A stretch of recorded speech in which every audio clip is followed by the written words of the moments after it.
Hello everyone, आज हम देखेंगे मैथमेटिकल लॉजिक का 7 topic negation of compound statement. इसके पहले हमने लॉजिकल कनेक्टिव्स का 5वां टाइप नेगेशन देखा था, जिसमें हमने सिंपल स्टेटमेंट के नेगेशन कैसे निकालते हैं वो देखा था। आज हम इस लेक्चर में देखेंगे कि कंपाउंड स्टेटमेंट के नेगेशन कैसे निकालते हैं। हमारे पास टोटल 4 टाइप के कंपाउंड स्टेटमेंट है। पहला कंजंक्शन, दूसरा डिसजंक्शन, तीसरा इम्प्लीकेशन, चौथा डबल इम्प्लीकेशन। सबसे पहले हम देखते हैं negation of conjunction. Conjunction means जिसमें एंड का सिंबल हो। अगर हमें P एंड Q इस स्टेटमेंट का नेगेशन निकालना है तो हमारे पास एक रिलेशन है, negation of P and Q is equivalent to negation of P और नेगेशन ऑफ Q, जिसमें एंड का सिंबल और में चेंज हो जाता है और ये नेगेशन का सिंबल दोनों स्टेटमेंट के साथ लग जाता है, नेगेशन ऑफ P और नेगेशन ऑफ Q। ये हमारे पास एक रिलेशन है जिसपे हम नेगेशन ऑफ कंजंक्शन निकालते हैं। सबसे पहले हम एग्जांपल देख लेते हैं इसके लिए। 6 is an even number and perfect number. ये हमारे पास स्टेटमेंट है, इसका हमें नेगेशन निकालना है। सबसे पहले हमें कंपाउंड स्टेटमेंट दिख रहा है। कंपाउंड स्टेटमेंट में 2 सिंपल स्टेटमेंट होते हैं। पहला है यहाँ पे 6 इज इवन नंबर, जिसको हम अज्यूम करते हैं P। दूसरा है परफेक्ट नंबर, जिसको हम अज्यूम करते हैं Q। अभी सपोज हम इस रिलेशन के हिसाब से जाते हैं, P एंड Q है, हमें उसका नेगेशन निकालना है। उसका हमारा फॉर्मूला क्या है, नेगेशन ऑफ P और नेगेशन ऑफ Q। तो इसके हिसाब से हम करते हैं। नेगेशन ऑफ P क्या हो जाएगा, P क्या है हमारे पास 6 इज इवन, और नेगेशन ऑफ P क्या हो जाएगा 6 इज नॉट इवन। Q हमारे पास क्या है, परफेक्ट नंबर, और हमें इसका नेगेशन चाहिए Q का, तो क्या हो जाएगा नॉट परफेक्ट नंबर। तो हमारे इस पूरे कंपाउंड स्टेटमेंट का नेगेशन क्या बना, 6 इज नॉट इवन और नॉट परफेक्ट नंबर। क्योंकि यहाँ पे एंड हमारा और से रिप्लेस हो गया, तो हम एंड अपने और से रिप्लेस कर देंगे। P स्टेटमेंट को हम नेगेटिव कर देंगे नॉट लगाकर, Q स्टेटमेंट को हम नेगेटिव कर देंगे नॉट लगाकर। तो ये हमारा हुआ नेगेशन ऑफ कंजंक्शन। अब हम अगला देखते हैं negation of disjunction. Negation of disjunction के लिए क्या होगा, डिसजंक्शन मीन्स की और का सिंबल होता है उसमें। नेगेशन ऑफ P और Q, P और Q इसका नेगेशन लेना है हमें। इसके लिए भी हमारे पास फॉर्मूला है, और हमारा एंड में चेंज हो जाता है और नेगेशन दोनों स्टेटमेंट्स के साथ चले जाता है, negation of P and negation of Q। ये किसके लिए हमारे पास फॉर्मूला है, नेगेशन ऑफ P और Q is equivalent to negation of P and negation of Q। ये हम एग्जांपल देखते हैं इसके लिए। 3 इज प्राइम और 4 इज इवन। हमारे पास एक स्टेटमेंट है जिसमें पहले स्टेटमेंट को हम अज्यूम करते हैं P है और दूसरे स्टेटमेंट को अज्यूम करते हैं Q है। और हमारा डिसजंक्शन का नेगेशन क्या बोलता है, negation of P and negation of Q, ऐसा स्टेटमेंट होना चाहिए। तो नेगेशन ऑफ P हम पहले कर लेते हैं। 3 इज नॉट प्राइम, ये हमारा हो जाएगा P का नेगेशन। Q का नेगेशन क्या हो जाएगा, 4 इज नॉट इवन, ये हमारा हो गया Q का नेगेशन। अब इसको कंबाइन कर देते हैं by using and. 3 is not prime and 4 is not even, ये हमारा क्या हो गया, negation of disjunction statement. Since इसमें और था इसलिए डिसजंक्शन था, और हमने उसका नेगेशन यहाँ निकाला। थर्ड टॉपिक है हमारे इसमें negation of implication. Negation of implication के लिए क्या होता है, इम्प्लीकेशन मीन्स हम सिंगल एरो का यूज करते हैं। P इम्प्लाइज Q है हमारा स्टेटमेंट, जिसका हमें नेगेशन निकालना है। वो किसके इक्विवेलेंट होगा, P एंड नेगेशन Q। ये रिलेशन है हमारे पास, negation of P implies Q is equivalent to P and negation Q। इसको हम एग्जाम्पल के तौर पे देखते हैं। If it rains then match will be cancelled. ये हमारे पास कौन सा स्टेटमेंट है, इम्प्लीकेशन का सेंटेंस है, जिसको हमें नेगेशन निकालना है। तो हमारे पास फॉर्मूला क्या है, P and negation Q, means कि हमारा पहला स्टेटमेंट एज इट इज रहेगा। इम्प्लीकेशन हटा के हमने एंड का सिंबल लगाना है और Q को हमें नेगेटिव कर देना है। तो क्या हो जाएगा हमारा statement, P as it is रहेगा। P क्या है यहाँ पे, इट रेन्स हमारा P है, मैच विल बी कैंसल्ड हमारा Q है। Since P as it is है तो हम लिख देंगे इट रेन्स, देन क्या हो गया हमारा एंड, हमने लिख दिया and negation of Q। Q क्या है हमारा, मैच विल बी कैंसल्ड, उसका नेगेशन क्या हो जाएगा, match will not B cancel. तो हमारा इस कंपाउंड स्टेटमेंट का नेगेशन क्या हो गया, it rains and match will not be cancelled. ये हमने देखा negation of implication. Implication statement का नेगेशन हम कुछ इस प्रकार लिखेंगे। अब हम देखते हैं फोर्थ टाइप अपना, negation of double implication. Double implication के लिए हम डबल एरो का सिंबल लगाते हैं, P डबल इम्प्लाइज Q। हमें इसका नेगेशन देखना है, ये किसके इक्विवेलेंट होगा, P एंड नेगेशन Q और Q एंड नेगेशन P।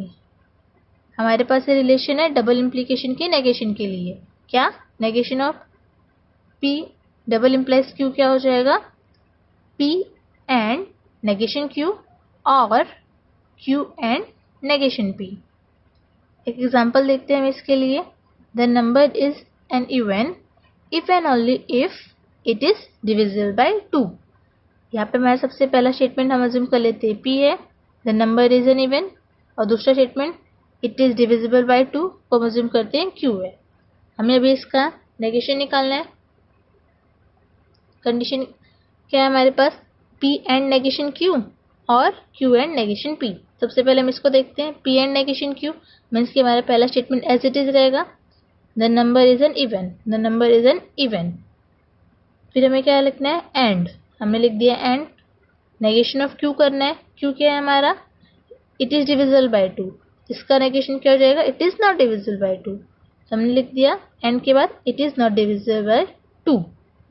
फिर क्या हमारा और का सिंबल है, हमने और लिख दिया। फिर दूसरे ब्रैकेट में क्या है, Q एंड नेगेशन P। तो अब हमारा Q second statement as it is रहेगा, that is number is divisible by 2। Then and का सिंबल है, हमने एंड का सिंबल लगा दिया। नेगेशन ऑफ P, P क्या है हमारा, the number is an even, इसका नेगेशन क्या हो जाएगा, it is not an even. याद रखना हम पहले स्टेटमेंट में नंबर यूज कर रहे हैं और उसके एंड में इट इज यूज कर रहे हैं। जब हमने और रख के दूसरा स्टेटमेंट लिया तो उसमें भी हम स्टार्टिंग नंबर से करेंगे और दूसरे स्टेटमेंट के लिए इट इज यूज करेंगे। ये नेगेशंस आपको तभी निकालने आएंगे जब आपको ये चारों रिलेशन अच्छे से याद होंगे। इन चारों रिलेशन के बेस्ड पे हम किसी भी सेंटेंस का, किसी भी कंपाउंड स्टेटमेंट्स का नेगेशन निकाल सकते हैं। मैंने यहाँ पे एक एक्स्ट्रा एग्जांपल लिया है क्योंकि हमने अभी तक इन सब के नेगेशन तो देख लिए कि स्टेटमेंट्स के नेगेशन कैसे होते हैं, बट कुछ स्टेटमेंट इस प्रकार होते हैं कि हम उसका नेगेशन कैसे निकालेंगे वो देखते हैं। सपोज हमारे पास यहाँ पे एक स्टेटमेंट क्या है, 3 + 3 इज लेस देन 5 और 5 + 5 इज इक्वल टू 9। कुछ नए टाइप का हमारे पास स्टेटमेंट आया। अब हम इस स्टेटमेंट का नेगेशन कैसे निकालेंगे देखते हैं। हमारे पास क्या है, और मीन्स की डिसजंक्शन का रूल अप्लाई होगा। डिसजंक्शन का रूल क्या करता है, negation of P and negation of Q। हमारे पास P क्या है, 3 + 3 इज लेस देन 5, ये P हो जाएगा। 5 + 5 इज इक्वल टू 9, ये Q हो जाएगा हमारा। तो नेगेशन ऑफ P पहले निकालना है, नेगेशन ऑफ Q निकालना है और उन दोनों के बीच में हमें एंड लिख देना है। नेगेशन ऑफ P क्या हो जाएगा, 3 + 3 इज लेस देन 5। याद रखना अगर कभी भी कोई भी चीज़ लेस देन है तो उसका नेगेशन क्या हो जाता है, greater than and equal to. अगर हमारे पास कोई भी चीज़ ग्रेटर देन में है तो उसका नेगेशन क्या हो जाता है, लेस देन और इक्वल टू में। ये ग्रेटर देन और लेस देन का नेगेशन मैंने यहाँ लिखा है। अगर सपोज कोई इक्वल टू दिया हुआ है हमें तो उसका नेगेशन क्या हो जाएगा, not equal to, and vice versa. तो 3 + 3 इज लेस देन 5, इसका नेगेशन क्या होगा, सिंस लेस देन है उसका अपोजिट क्या होगा, ग्रेटर देन और इक्वल टू। तो हमारे पास इसका नेगेशन क्या बन जाएगा, 3 + 3 इज ग्रेटर देन और इक्वल टू। और हमारा किससे रिप्लेस हो जाता है डिसजंक्शन में, एंड से। तो हमने यहाँ एंड लिख दिया। 5 + 5 इज 9, हमें इसका भी नेगेशन लेना है। तो 5 + 5 इज इक्वल टू 9 था, तो 5 + 5 इज नॉट इक्वल टू 9, तो हमने लिख दिया नॉट इक्वल टू 9। अगर इस प्रकार का स्टेटमेंट आए और हमें इसका नेगेशन निकालने बोले तो याद रखना कि लेस देन रिप्लेस होता है ग्रेटर देन और इक्वल टू से, ग्रेटर देन रिप्लेस होता है लेस देन और इक्वल टू से, equal to is replaced by not equal to. ये हमने देखा कंपाउंड स्टेटमेंट का नेगेशन। अब हम देखते हैं नेगेशन ऑफ क्वांटिफाइड स्टेटमेंट। जो हमने लास्ट लेक्चर में क्वांटिफाइड स्टेटमेंट्स देखे, हम उसका नेगेशन कैसे निकालते हैं। इसमें कुछ इंपॉर्टेंट नोट्स हैं। अगर हमारे पास ऑल ये वर्ड आया स्टेटमेंट में तो हम उसे सम इस वर्ड से रिप्लेस कर देंगे। अगर हमारे स्टेटमेंट में देयर एग्जिस्ट का सिंबल आया, सपोज ऐसा कोई सिंबल आया, तो हम उसे किससे रिप्लेस करेंगे? फॉर ऑल इस सिंबल से रिप्लेस करेंगे। और बाय रिमूविंग सच दैट, क्योंकि हमारे देयर एग्जिस्ट के स्टेटमेंट में सच दैट ये वर्ड होता है, अगर हम उसे रिप्लेस कर रहे फॉर ऑल से तो हमें वो सच दैट हटा देना पड़ेगा। अगर हम फॉर ऑल इसको रिप्लेस करना है तो उसे हम रिप्लेस करेंगे देयर एग्जिस्ट से बाय एडिंग सच दैट, क्योंकि हमारे देयर एग्जिस्ट वाले स्टेटमेंट में सच दैट होता है। तो फॉर ऑल को हम अगर देयर एग्जिस्ट में कन्वर्ट करें, देयर एग्जिस्ट में रिप्लेस कर रहे हैं, तो हमें सच दैट ऐड करना पड़ेगा। हम देखते हैं इस नोट पार्ट को एग्जाम्पल के थ्रू। सपोज पहला एग्जाम्पल हमारा क्या है? All natural number are rational. हमें इसका नेगेशन करना है। तो नेगेशन के लिए क्या था इंपॉर्टेंट? ऑल को हम किससे रिप्लेस करेंगे? सम इस वर्ड से, और बाकी स्टेटमेंट का हम नेगेशन कर देंगे। तो ऑल इस वर्ड को हम किससे रिप्लेस करते हैं? सम से।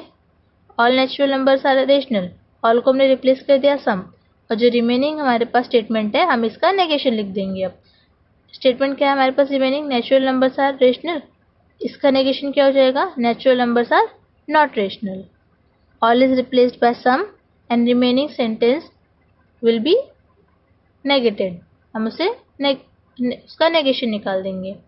All is replaced by some, natural numbers are rational, natural numbers are not rational. तो all natural numbers are rational का नेगेशन क्या हो गया? Some natural numbers are not rational. अब हम देखते हैं दूसरे टाइप का। देयर एग्जिस्ट को हमें किससे रिप्लेस करना है? फॉर ऑल से, और हमें सच दैट को रिमूव कर देना है। हमारे पास सेकेंड एग्जाम्पल है, there exist x belongs to N such that x plus 8 is greater than 11। हमारे देयर एग्जिस्ट में सच दैट ये वर्ड आता ही है, तो हमें जब उससे नेगेशन कर रहे हैं, उसका नेगेशन निकाल रहे हैं, तो सच दैट रिमूव हो जाएगा और देयर एग्जिस्ट की जगह फॉर ऑल ले लेगा। तो हम देयर एग्जिस्ट को फॉर ऑल से रिप्लेस करते हैं। For all value of x belongs to natural number, इसको रिप्लेस कर देंगे हम x, it is x plus 8 is less than और इक्वल टू 11, क्योंकि मैंने क्या बताया था ऊपर, ग्रेटर देन को हम किससे रिप्लेस करते हैं? लेस देन इक्वल्स टू किसे? इसलिए हमें जो स्टेटमेंट है उसका नेगेशन लेना है यहाँ पे। तो x plus 8 is less than equal to 11, there exist replace हो जाएगा फॉर ऑल से। थर्ड नोट पार्ट देखते हैं हम। फॉर ऑल को हम रिप्लेस करते हैं किससे? देयर एग्जिस्ट से, और सच दैट ऐड कर देते हैं इसमें। तो for all value of x belongs to natural number 2x plus 1 is odd. हमें इसका नेगेशन लेना है। फॉर ऑल को हम रिप्लेस करेंगे देयर एग्जिस्ट से, और इस कॉमा को हटाकर हम सच दैट लगा देंगे। तो क्या बन जाएगा हमारा statement? There exist x belongs to natural number such that, फिर हमारी पूरी स्टेटमेंट लिख देंगे, 2x प्लस 1 इज ऑड। हमें उसका नेगेशन लिखना है, तो उसका नेगेशन क्या हो जाएगा? 2x plus 1 is not odd. तो हमारे स्टेटमेंट का नेगेशन क्या हुआ? There exist x belongs to natural number such that 2x plus 1 is not odd.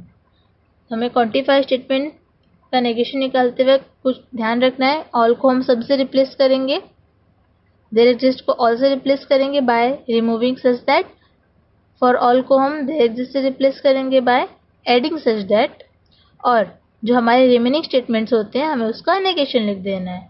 इस प्रकार हम क्वांटिफाई स्टेटमेंट का नेगेशन फाइंड कर सकते हैं।